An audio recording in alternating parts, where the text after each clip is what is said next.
Hello dear friends, welcome to RJ's Physics classes.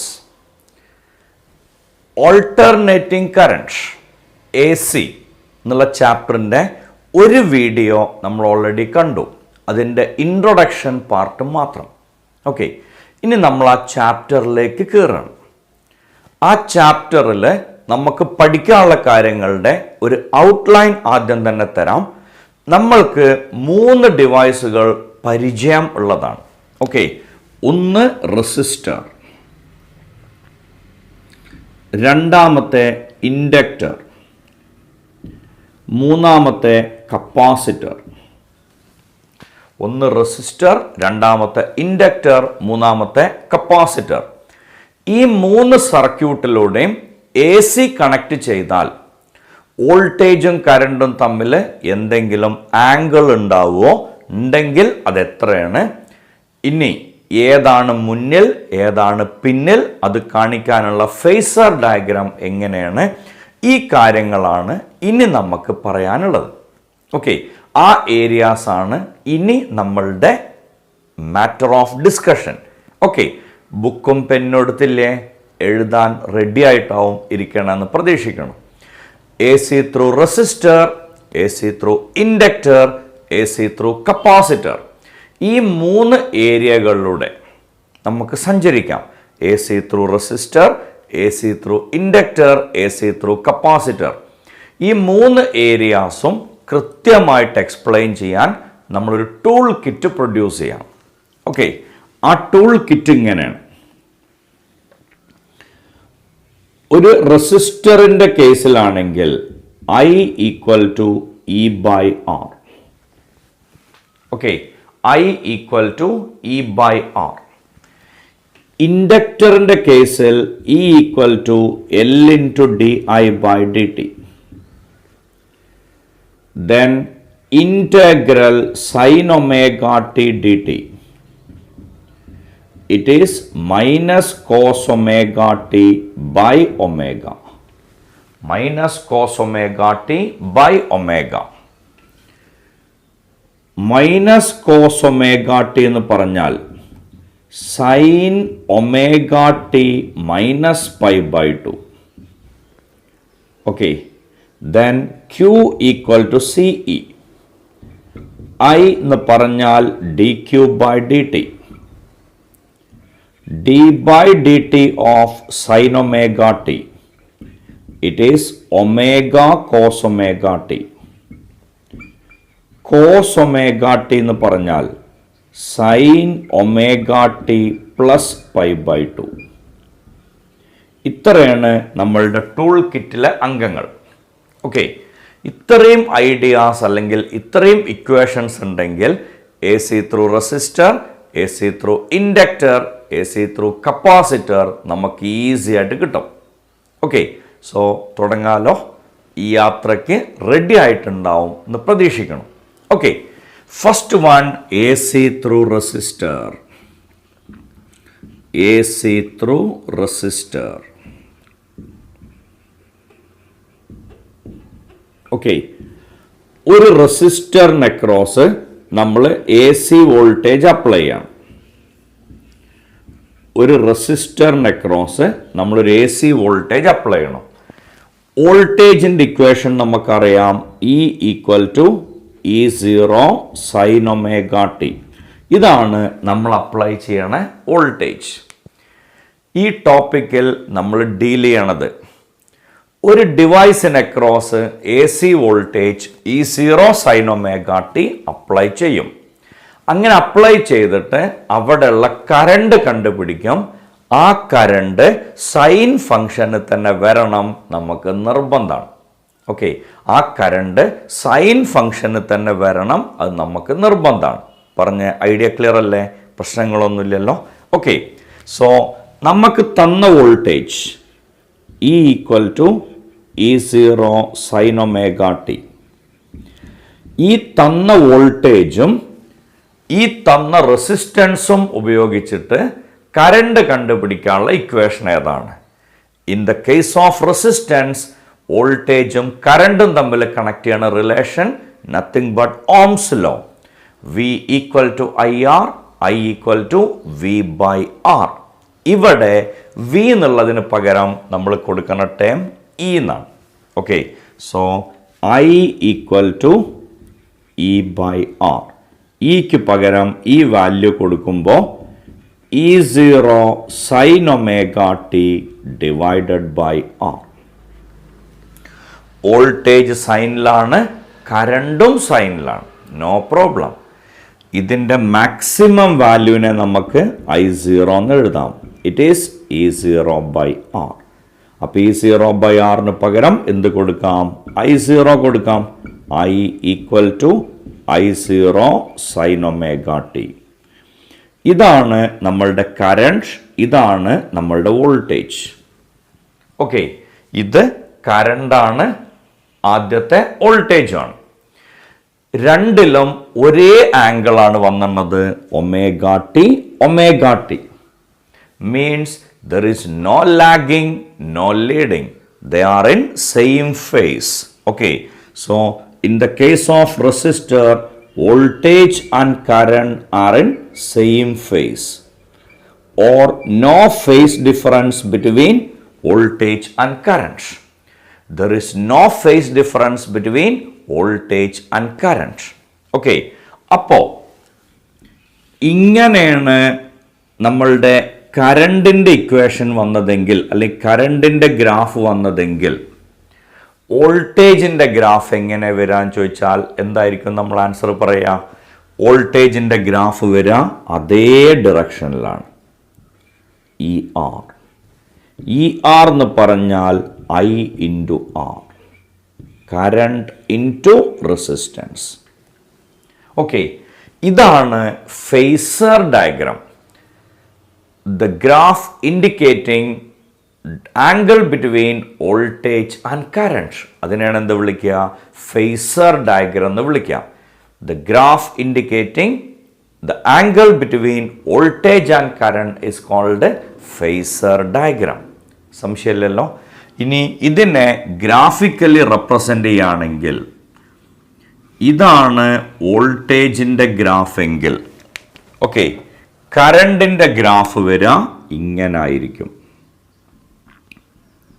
രണ്ടും same ഫേസിലാണ്. Okay, ഇത് current, ഇത് വോൾട്ടേജ്. സോ ഇത് അതിൻ്റെ ഗ്രാഫിക്കൽ റെപ്രസെൻറ്റേഷൻ, ഇത് ഫേസർ ഡയഗ്രാം. ഐഡിയ ക്ലിയർ അല്ലേ? എ സി ത്രൂ റെസിസ്റ്റർ കൃത്യമായിട്ട് മനസ്സിലായിട്ടുണ്ടാവുമെന്ന് പ്രതീക്ഷിക്കണം. അടുത്തത് A C through inductor. A C through inductor, AC through inductor. ഒരു കോയിലിലൂടെ AC കടത്തിവിട്ടാൽ എന്തായിരിക്കും അതിൻ്റെ വോൾട്ടേജ്? ഓക്കെ, ഇങ്ങനെയുള്ള ഒരു ഇൻഡക്ടർ. ഈ ഇൻഡക്ടറിലൂടെ നമ്മൾ AC വോൾട്ടേജ് കണക്ട് ചെയ്യണം. Okay, so what should be the result എന്നാണ് നമ്മൾ കണ്ടുപിടിക്കാൻ പോണേ. ഓക്കെ, സോ തന്ന voltage E equal to E0 sin omega t. തന്ന വോൾട്ടേജും നമുക്ക് തന്ന ഇൻഡക്റ്റൻസും കറണ്ടും കണക്ട് ചെയ്യണ ഇക്വേഷനാണ് E equal to L into di by dt. വളരെ സിമ്പിൾ അല്ലേ? E എന്നുള്ളതിന് പകരം ഇത് കൊടുക്കാലോ. L into di by dt equal to E0 sin omega t. ഇതിൽ നിന്ന് നമുക്ക് di കിട്ടും. di എന്ന് പറഞ്ഞ E0 sin omega t divided by L. I എന്താ കിട്ടുക എന്ന് ചോദിച്ചാൽ E0 by L into integral sin omega t dt. What is integral sin omega t dt? It is minus cos omega t by omega. So I എന്നുള്ളതിൻ്റെ answer നമുക്ക് കിട്ടും I equal to E0 by L omega into minus sin omega t. Okay, so E0 by L omega into minus sine omega ടിനെ തെറ്റിച്ചു, minus cos omega T. Minus cos omega t എന്നുള്ളതിനെ നമുക്ക് മാറ്റി എഴുതാം. ഇത് ഞാൻ അറിയാണ്ട് വരുത്തിയതാണ്. സൈൻ ഒമേഗ ടി ഡി ടിൻ്റെ ഇൻറ്റഗ്രൽ നിങ്ങൾക്കറിയാം, കാരണം ഇൻറ്റഗ്രേഷൻ നമ്മൾ ഓൾറെഡി സെക്കൻഡ് ഇയറിൽ പഠിച്ചിട്ടുണ്ടാവും. ഓക്കെ, അപ്പോൾ minus cos omega t by ഒമേഗയാണ് റിസൾട്ട് വരിക. അതിവിടെ കൊടുക്കുമ്പോൾ sine omega T minus pi by 2. ഇപ്പോൾ വോൾട്ടേജ് സൈനിലാണ്, കറണ്ടും സൈനിലാണ്. ഇനി നമുക്കിതിൻ്റെ മാക്സിമം വാല്യൂ കാണാം. I0 equal to E0 by L omega. So I equal to I0 sine omega T minus pi by 2. ഇനി ഇത് നോക്കൂ, ഇവിടെ ആംഗിൾ ഒമേഗ ടി, ഇവിടെ angle omega T minus pi by 2 എന്ന് പറഞ്ഞാൽ എന്തായിരിക്കും എൻ്റെ മീനിങ്? ഇത് 120 ആണെങ്കിൽ ഇത് 120 മൈനസ് 90 30 അല്ലേ വരുള്ളൂ. ഇത് 150 ആണെങ്കിൽ ഇത് 150 മൈനസ് 90 60 അല്ലേ വരുള്ളൂ. ഇത് 180 ആണെങ്കിൽ ഇത് 180 മൈനസ് 90 അല്ലേ വരുള്ളൂ. എപ്പോൾ നോക്കിയാലും ഈ ആംഗിൾ 90 ഡിഗ്രി പിന്നിലാവും. സോ ഇത് നമ്മൾ സെൻറ്റൻസ് ആയിട്ട് എഴുതെങ്ങനെയാണ്? Current lags behind voltage by pi by 2. Current lags behind voltage by pi by 2. Okay, ഇനി ഇതിൻ്റെ ഫേസർ ഡയഗ്രാം വരയ്ക്കുമ്പോൾ ഇങ്ങനെയാണ് കറണ്ട് വരച്ചതെന്ന് വിചാരിക്കാം. Okay, if this is the graph or the phasor diagram connecting current, current 90 degree പിന്നിലാണ് എന്ന് പറഞ്ഞാൽ voltage 90 degree മുന്നിലാണ്. Okay, so ഇതിൻ്റെ മുന്നിലാണ് വോൾട്ടേജ് വരേണ്ടത്. സോ ആൻറ്റി ക്ലോക്ക് വൈസിൽ 90 ഡിഗ്രിയിൽ വോൾട്ടേജ് വരയ്ക്കാം. This is the graph connecting or phasor diagram connecting current and voltage. Okay, ഇനി ഇതിൻ്റെ ഗ്രാഫിക്കൽ റെപ്രസെൻറ്റേഷൻ ആണെങ്കിൽ ഇങ്ങനെയാണ് എ സി വോൾട്ടേജ് വന്നതെന്ന് വിചാരിക്കാം. വോൾട്ടേജ് സൈൻ ഫങ്ഷനാണ്, കറണ്ട് മൈനസ് കോസ് ഫങ്ഷനാണ്. ഉറപ്പല്ലേ? എന്ന് പറഞ്ഞാൽ ഇതിനേക്കാൾ 90 ഡിഗ്രി പിന്നിലാണ് കറണ്ട് വരിക. മൈനസ് കോസ് എന്ന് പറഞ്ഞാൽ ഇവിടുന്ന് സ്റ്റാർട്ട് ചെയ്യും, എന്നിട്ട് ഇങ്ങനെ വന്ന് ഇങ്ങനെ പോയി ഇങ്ങനെ വരും. ഇതാണ് എന്ത് വരിക? കറണ്ടിൻ്റെ ഗ്രാഫ്. ഇത് വോൾട്ടേജിൻ്റെ ഗ്രാഫ്. നമുക്കറിയാം സൈൻ ഫങ്ഷൻ സ്റ്റാർട്ട് ചെയ്യുക 0 എന്നാണ്, സൈൻ 0 0. കോസ് ഫങ്ഷൻ സ്റ്റാർട്ട് ചെയ്യുക 1ൽ നിന്നാണ്, കാരണം കോസ് 0 1 ആണ്.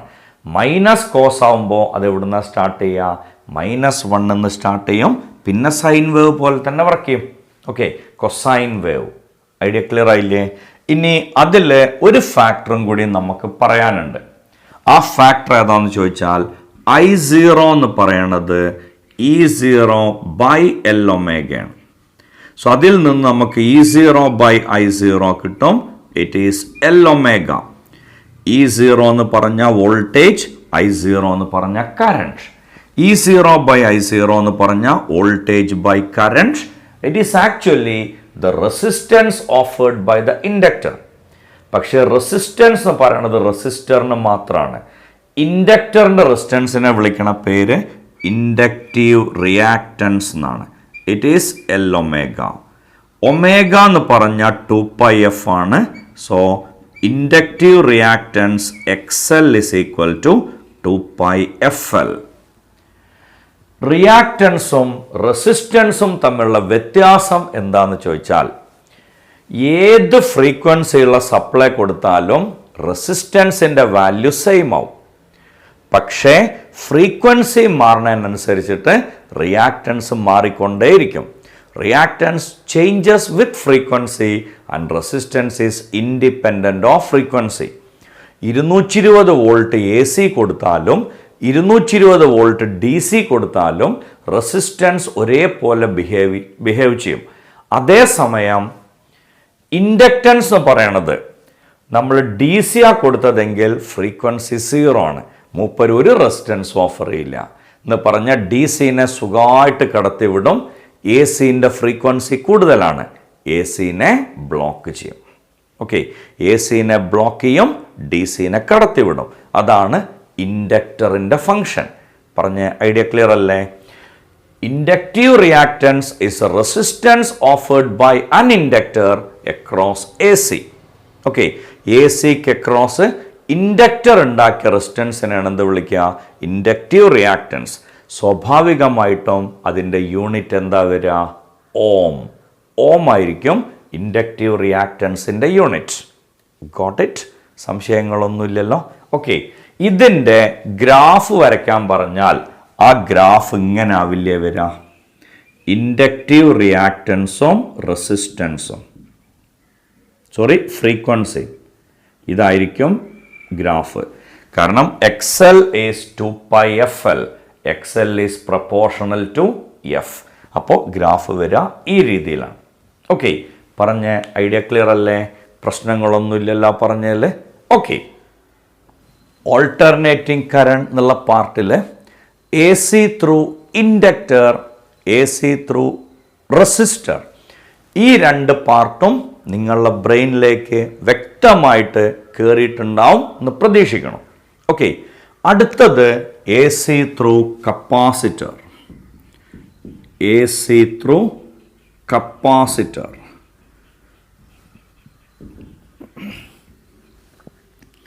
ഇങ്ങനെയുള്ള ഒരു കപ്പാസിറ്ററിന് അക്രോസ് നമ്മൾ എ സി വോൾട്ടേജ് അപ്ലൈ ചെയ്യാം.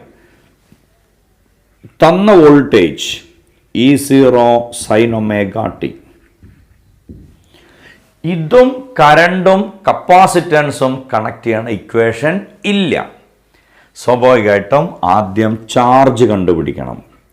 ചാർജിൻ്റെ ഇക്വേഷൻ CE. സോ ഇക്ക് വാല്യൂ കൊടുക്കുമ്പോൾ CE0 sin omega t. Charge കിട്ടിയ കറണ്ട് കിട്ടാൻ എളുപ്പമാണ്. I equal to dq by dt. I equal to dq by dt. Okay, so I എന്ന് പറയുമ്പോൾ d by dt of E0c sin omega t. Sin omega t-ൻ്റെ differential നമുക്കറിയാം, omega cos omega t. So I equal to E0c omega cos omega T. ഈ cos omega ടീനെ സൈനിലേക്ക് മാറ്റാൻ എളുപ്പമാണ്. Okay, so I equal to E0c omega sine omega T plus pi by 2 ഇവിടെ ഉണ്ട്. Okay, so I equal to E0c omega sine omega T plus pi by 2. അപ്പം നമുക്ക് I0 കാണാം, കാരണം വോൾട്ടേജ് സൈനിലാണ്, കറണ്ടും സൈനിലാണ്. I0 is E0c omega. So I equal to I0 sine omega T plus pi by 2. ഇവിടെ നോക്കിയേ, കറണ്ട് ഇക്വേഷൻ, വോൾട്ടേജിൻ്റെ ഇക്വേഷൻ.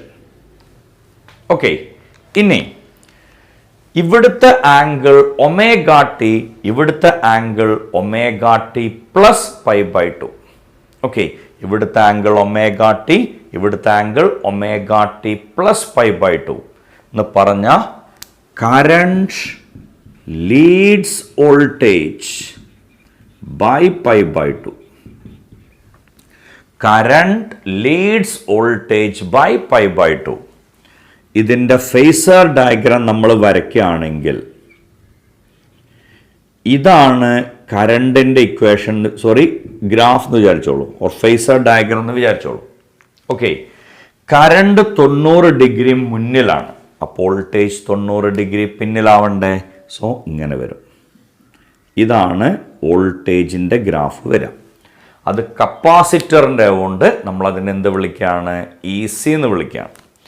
ഇനി ഇതിൻ്റെ ഗ്രാഫിക്കൽ റെപ്രസെൻറ്റേഷനാണ് നമ്മൾ നടത്തുന്നതെങ്കിൽ ഇതാണ് വോൾട്ടേജിൻ്റെ ഗ്രാഫ് വിചാരിച്ചോളൂ. കറണ്ടിൻ്റെ ഗ്രാഫ് വരിക കോസ് ഫങ്ഷനിലാണ്, പ്ലസ് കോസ്. സോ ഇവിടുന്ന് തുടങ്ങും. സാധാരണ പോലെ സൈൻ വേവ്. ഓക്കെ, സോ ഇത് കറണ്ടും ഇത് വോൾട്ടേജും. ഇതാണ് ഗ്രാഫിക്കൽ റെപ്രസെൻറ്റേഷൻ വരിക. ഇനി ഇവിടെയും നേരത്തെ പറഞ്ഞൊരു കേസ് ഉണ്ട്. I0 എന്ന് പറഞ്ഞാൽ E0 C omega. So E0 by I0 എന്താ വരിക എന്ന് ചോദിച്ചാൽ 1/C omega. This is voltage, this is current. Voltage by current is resistance. കപ്പാസിറ്ററിൻ്റെ റെസിസ്റ്റൻസിനെ വിളിക്കണ പേരാണ് capacitive reactance. 1/C omega or XC equal to 1/2 pi FC.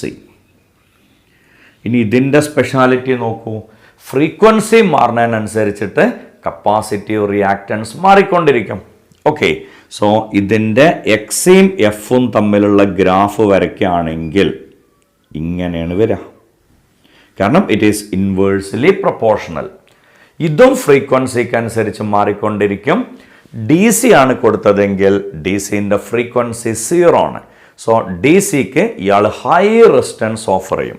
Okay, so inductor allow DC and block AC.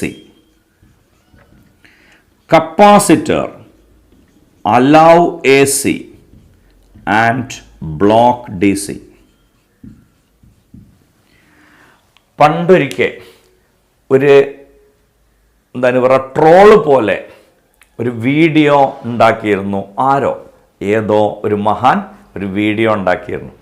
ആ video actually കുട്ടികൾ answer പറയണേനെ ഒന്ന് ട്രോളിക്കൊണ്ടായിരുന്നു ആ video ഉണ്ടായിരുന്നത്. ഒരു സാറ് ക്വസ്റ്റ്യൻ ചോദിക്കുകയാണ്. അപ്പോൾ ആ ക്വസ്റ്റ്യൻ ചോദിക്കുമ്പോൾ വാട്ട് ഈസ് ഒപ്റ്റിക് ഫൈബർ, അറിയില്ല. രണ്ടാമത്തെ ക്വസ്റ്റ്യൻ ചോദിക്കുമ്പോൾ വീണ്ടും അങ്ങനെ തന്നെ അറിയില്ല. മൂന്നാമത്തെ ക്വസ്റ്റ്യൻ സാർ ഇങ്ങനെ ചോദിക്കാം, what is this one. Okay എന്ന് പറഞ്ഞാൽ കുട്ടികൾ ആൻസർ ചെയ്യണ സ്റ്റൈലിനെ ട്രോളിക്കൊണ്ടാണ്. പിന്നത്തേൽ ഒരു കുട്ടിനോട് ക്വസ്റ്റ്യൻ ചോദിക്കുമ്പോൾ സർ അത് മാത്രം പഠിച്ചിട്ടില്ല, ബാക്കി ഏത് വേണമെങ്കിൽ ചോദിച്ചോളൂ.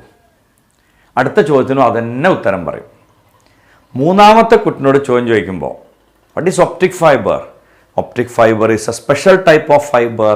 It is used in optics, so it is called optic fiber. Optic fiber has lot of advantages or lot of uses in optics, so it's called optic fiber. എന്ന് പറഞ്ഞിട്ട് ഒരേ സാധനം പിന്നെയും പറയാം ചില ആളുകൾ. അതിൽ രസകരമായ ഒരു ക്വസ്റ്റിനെ പറ്റി പറഞ്ഞിരുന്നു. ഒരു കുട്ടീനോട് ചോദിക്കുകയാണ്, why capacitor block DC and allow AC and why inductor allow DC and block AC. ആ കുട്ടി ഉത്തരം പറഞ്ഞ സ്റ്റൈൽ എങ്ങനെയാണ്, സർ കപ്പാസിറ്ററിൻ്റെ ഷേപ്പ് ഇതാണ്, ഡി സി എന്ന് പറഞ്ഞാൽ ഇങ്ങനെ, എ സി എന്ന് പറഞ്ഞാൽ ഇങ്ങനെ. സ്വാഭാവികമായിട്ടും ഈ കപ്പാസിറ്ററിലൂടെ ഓക്കെ ഡി സി കൊടുത്താൽ ആ ഡി സി ഈ ചുമരിൽ പോയിട്ട് ഇടിക്കും, അല്ലെങ്കിൽ കപ്പാസിറ്ററിൻ്റെ വാളിൽ പോയിട്ട് ഇടിക്കും, അത് ബ്ലോക്ക് ആവും. അതേസമയം എ സി ആ കൊടുത്തെങ്കിൽ ഇങ്ങനെ ചാടിയാണ് പോകും. ഡി സി കൊടുത്താൽ ഈ ചുമരിൽ പോയിട്ട് ഇടിക്കും, എ സി കൊടുത്താൽ ഇങ്ങനെ ചാടിപ്പോവും. ഓക്കെ, ഇൻഡക്ടർ ആണെങ്കിൽ ഡി സി കൊടുത്താൽ ഇങ്ങനെയാണ് പോകും, കാരണം സെൻറ്റർ ഒഴിഞ്ഞിറക്കാണ്. എ സി കൊടുത്താൽ ദുമ്പിൽ ചുറ്റിപ്പറ്റി നിൽക്കും. ഓക്കെ, ഈ ആൻസർ ശരിയല്ലെങ്കിലും ആ ഐഡിയ സംഭവമാണ്. ഡി സി ദുമ്പിൽ വന്ന് ബ്ലോക്ക് ചെയ്യും, അതുകൊണ്ട് ഡി സി കടത്തി വിടില്ല. എ സി ഇങ്ങനെ പോവും. ഇതും ഫിസിക്സുമായിട്ട് ഒരു ബന്ധമില്ല, അപ്പുണ്ടാക്കിയ ഇമാജിനേഷൻ മാത്രം. പക്ഷേ ഓർക്കാൻ ഏറ്റവും സിമ്പിൾ ഇതാണ്, എ സി ചാടിപ്പോവും, എ സിനെ കടത്തി വിടും, ഡി സി ബ്ലോക്ക് ആവും, ഉറപ്പാണ്. ഇതിൽ ഡി സി നടുവിൽക്കൂടാൻ പോയിക്കോളും, പ്രശ്നമൊന്നുമില്ല. പക്ഷേ എ സി ഇട്ട് കൊടുത്താൽ ബ്ലോക്ക് ആവും. ഐഡിയ ക്ലിയർ ആണോ? പ്രശ്നങ്ങളൊന്നുമില്ലല്ലോ. ഓക്കെ, ഇനി ഈ പറഞ്ഞതിൽ ഇൻഡക്ടറിൽ കറണ്ട് ലാഗ് ചെയ്യണോ, കപ്പാസിറ്ററിൽ കറണ്ട് ലീഡ് ചെയ്യണോ? ഓക്കെ, ഇത് ഓർക്കാൻ ഏറ്റവും സിമ്പിൾ എലി ആൻഡ് ഐസ് എന്നുള്ള രണ്ട് വാക്കുകൾ ആലോചിക്കാം. Okay, ELI ELI, L for inductor. ഇൻഡക്ടറിൽ വോൾട്ടേജ് ആദ്യം, കറണ്ട് പിന്നിൽ എന്ന് പറഞ്ഞാൽ കറണ്ട് ലാഗ് ചെയ്യും. ICE, C for capacitance. Current ആദ്യം, വോൾട്ടേജ് പിന്നിൽ എന്ന് പറഞ്ഞാൽ കറണ്ട് ലീഡ് ചെയ്യും. ഇതിൽ കറണ്ട് ലാഗ് ചെയ്യും, ഇതിൽ കറണ്ട് ലീഡ് ചെയ്യും. ഓക്കെ, ഇനി 3 ഫേസർ ഡയഗ്രാം കൂടിയും നമ്മൾ ഒരുമിച്ച് വരച്ചു വിചാരിക്കാം. ഓക്കെ, ഈ 3 ഫേസർ ഡയഗ്രാം കൂടെ നമ്മൾ ഒരുമിച്ച് വരയ്ക്കുകയാണെങ്കിൽ അതെങ്ങനെ വരിക എന്നുള്ളതാണ്. ഓക്കെ, ഈ 3 ഫേസർ ഡയഗ്രാം കൂടെ നമ്മൾ ഒരുമിച്ച് വരയ്ക്കാം. സോ ഇങ്ങനെ ഗ്രാഫ് വരയ്ക്കണം. ഓക്കെ, ഇതാണ് കറണ്ടിൻ്റെ ഡയറക്ഷൻ എന്ന് വിചാരിക്കാം. ഇതാണ് കറണ്ടിൻ്റെ ഡയറക്ഷൻ. നമുക്കറിയാം റെസിസ്റ്റൻസിൽ വോൾട്ടേജും കറണ്ടും സെയിം ഫേസ് ആണ്. So this will be the graph connecting voltage across resistor. ഇൻഡക്ടറിൽ കറണ്ട് ലാഗിങ് ആണ്, അപ്പോൾ voltage leading. So this is EL. കപ്പാസിറ്ററിൽ കറണ്ടാണ് ലീഡിങ്, അപ്പോൾ വോൾട്ടേജ് ലാഗിങ് ആണ്. ഇങ്ങനെ നേരെ താഴേക്ക്. ഓക്കെ, സോ ഇതാണ് കപ്പാസിറ്ററിൻ്റെ വോൾട്ടേജ് EC. ഇത് ആലോചിക്കാൻ എളുപ്പമാണ്. കറണ്ടിൻ്റെ അതേ ഡിറക്ഷനിലാണ് വോൾട്ടേജ് വരിക. അപ്പോൾ ER Iൻ്റെ അതേ ഡിറക്ഷനിലാണ്. പിന്നെ രണ്ടെണ്ണമാണുള്ളത്, ഒന്ന് ELഉം ഒന്ന് ECയും. മുകളിലേക്ക് കയറുക, താഴേക്ക് ഇറങ്ങുക. EC താഴേക്കാണ്. മുകളിലേക്ക് കയറുക, താഴേക്ക് ഇറങ്ങുക. EC താഴേക്കാണ്. ഓക്കെ, എന്താ ഉദ്ദേശം മനസ്സിലായില്ലേ? EC താഴേക്കാണ്. അപ്പോൾ EL എങ്ങോട്ടാണ്? മുകളിലേക്കാണ്. ഓക്കെ, സോ ആ ഫേസർ ഡയഗ്രാം വരയ്ക്കാനുള്ള ഏറ്റവും സിമ്പിൾ ടൂൾ അതാണ്. നിങ്ങൾക്ക് റെസിസ്റ്റൻസ് മാത്രം മതി എന്നുണ്ടെങ്കിൽ ഇത് രണ്ടും എടുക്കുക. നിങ്ങൾക്ക് ഇൻഡക്ടറാണ് വേണ്ടതെങ്കിൽ Iയും ELഉം, കപ്പാസിറ്ററാണ് വേണ്ടതെങ്കിൽ Iയും ECയും. 3 ഫേസർ ഡയഗ്രാം കിട്ടിയില്ലേ? ഒരു ബുദ്ധിമുട്ടില്ലല്ലോ. ഓക്കെ, ഇനി ER എന്ന് പറഞ്ഞാൽ I into R, quite natural Ohm's law, no problem. What about EL? Current into inductor into resistance, IXL. What is EC? Current into capacitor into resistance, that is XC. Okay, so 3 clear ആയിട്ടുണ്ടാവുമല്ലോ, സംശയമൊന്നുമില്ലല്ലോ. ഈ video ഞാൻ ഇവിടെ അവസാനിപ്പിക്കുകയാണ്. ഈ logic മുഴുവൻ നിങ്ങൾക്ക് മനസ്സിലായിട്ടുണ്ടാവും. ഇതിൻ്റെ കൃത്യമായ ഫീൽ നമുക്ക് കിട്ടിയിട്ടുണ്ടാവും എന്ന് ഞാൻ പ്രതീക്ഷിക്കുന്നു. ആ പ്രതീക്ഷയോടുകൂടി ഈ വീഡിയോ ഇവിടെ അവസാനിപ്പിക്കുകയാണ്. അടുത്ത വീഡിയോ വരുന്നത് വരേക്കും ബൈ.